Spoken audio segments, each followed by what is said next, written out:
So there's something that I have been talking about a lot, but the mainstream media has not been covering. That is Joe Biden's cognitive decline. Now, Joe has completely fallen off in terms of brain functionality. He actually almost died from a double aneurysm. I think it was a double. It was at least a single. It might have been a double, though. A double aneurysm back in 88. His doctor gave him 30 to 50% chance to remain back to normal state. Now he has completely gone downhill. Obviously, he's super old at this point. Very, very old. Bad brain functionality right now. So he doesn't even do extended interviews anymore. Rachel Maddow is literally begging him to do an interview, and he refuses. So whenever he does an interview, every time, or he does a campaign event, there's always a gaffe in there. So like when he went on Chris Wallace's show, he said, "Thanks, Chuck," because he thought he was still on Chuck Todd's Meet the Press show, but now he's on Chris Wallace. Literal classic Alzheimer's dementia signs. I mean, holy crap. It could not be more clear. It's so crazy, and the mainstream media won't talk about it. Now, you guys all know Joe Rogan. Now, he is going to talk about this. He notices what's going on, and he's actually, the most well-known person that I've seen talk about this. But we're going to play this and hear it out. Because someone put up a video of models on a runway on a catwalk, and they're all tripping and falling at the same spot, these dumb shoes they're wearing.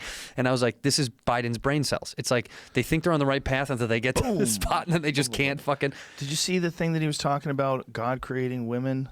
No. And then... He called his wife his sister or some shit. I forget what it was. I forget what the gaffe was. But it was one of those, we listened to him, like, what are you saying? Like, it's like he has no brakes. Like his car is going down the hill. It's like, geez, I hit a fucking tree. He's like, hit the wall, fuck There it. it is. Can't remember the word creator. Refers to God as the thing. Hey, actually, I like that more. That's funny. You know what I think? I have a different take on it. Let's play it because I have a different take on it because when I listened to it, I said, I know what he's doing. Which one do you think it is? His first The or second? bottom one, the second one. He doesn't want to. Here, let's We play. hold these truths to be self-evident. All men and women created by you know the thing. Stop. Pause. You can't be president. What? Stop. Pause. Listen, we can't play any games here, folks. This is a really old man who can't talk. Like, this is not a joke. Like that right now. You know the thing? Play that again.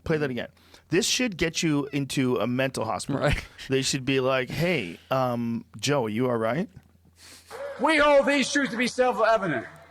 All men and women created by you know the He thing. had 3 strokes while he was saying that. Jesus. The first one, what was that word? Self-evident? Is that what We he said? hold these truths to be self-evident. But it didn't even sound right. Hear it again. Listen to it. We hold these truths to be self-evident. Self-evident. All men and women created Self-evident. He's drunk. That dude's either drunk or he can't talk. We are just choose to be self-evident. He shouldn't be doing this anymore. Self-evident. And then he says, when he goes, he could have just said all men and women are created, and he could have just said equal and gotten out of there and been like, fuck it. Bloop. And instead he goes, By the thing. So as you guys see there, Joe Rogan reacting to it. Now, unfortunately, for some reason, this clip has a pretty low view count. Now, this was uploaded just yesterday, but the trajectory of it doesn't look very high. It's only at 130,000 views on the Clips channel, unfortunately. I was really hoping it would get more views because Joe Rogan is actually, the biggest one that I've seen who's even talked about this, right? He's the biggest person. I mean, I want you to, if you can, I challenge you, comment down below somebody bigger than Joe Rogan who has talked about this. And Joe Biden definitely has a lot of brain problems. And as you can see there, basically, his thought process, he jumps around, kind of like the U.S. island hopping strategy against Japan in World War II. He just he has a thought, he completes it like 75%, then he jumps to a different thought, completes that like 50%, and then he just keeps going around. It's like, whoa. Can you even finish a single thought? Can you even flesh out a single thought without switching over to something else, incomplete, and then switching back a little bit more, and it's like, oh my God, what is going on here? You can't even speak. So, he can't even remember, literally, he's on Chris Wallace's show, Chris Wallace on Fox News. And he goes, thanks, Chuck. You want to know why? Because he was just on Chuck Todd's Meet the Press show. So he literally thought he was still on Chuck Todd's Meet the Press show.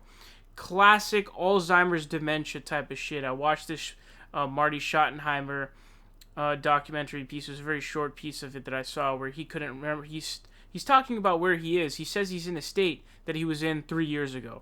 So, and he was having those same problems. So he totally is. And Joe Rogan's response, his reaction, should be the reaction of the vast majority of the people. Now, it's hard to blame the people on this one because the mainstream media refuses to cover this. Now, of course, they're going to refuse to cover it because they don't want to do that kind of thing, right? We've seen MSNBC cut off Steve Kornacki. They started talking to him in his ear when he was exposing the Iowa rigging.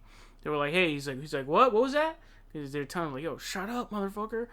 And then they cut off that. They just straight up, one guy's just talking about how Bernie's doing well. They just straight up cut off his audio. These videos are all on my channel, by the way. They straight up cut off the audio. So it's obvious what's going on here. You know, they're not going to talk about this stuff. And do you know how powerful? Well, Barack Obama's behind the scenes literally making phone calls to set it up to coalesce around Joe Biden. And, like, do you have any idea the amount of power that exists with the Democratic establishment? They own MSNBC. All of these networks are just a Joe Biden propaganda arm. The 96 Telecommunications Act really destroyed media. I think it's 6 conglomerates basically own 90% of media outlets as a result of the 96 Telecommunications Act, as well as acts prior to that. But, you know, really terrible stuff. And I'm glad Joe Rogan is talking about this because we need people to talk about this, man. This is freaking scary. The idea that our president could be an Alzheimer's patient and then somebody else is controlling him like a robot. Oh, it makes me so angry, man.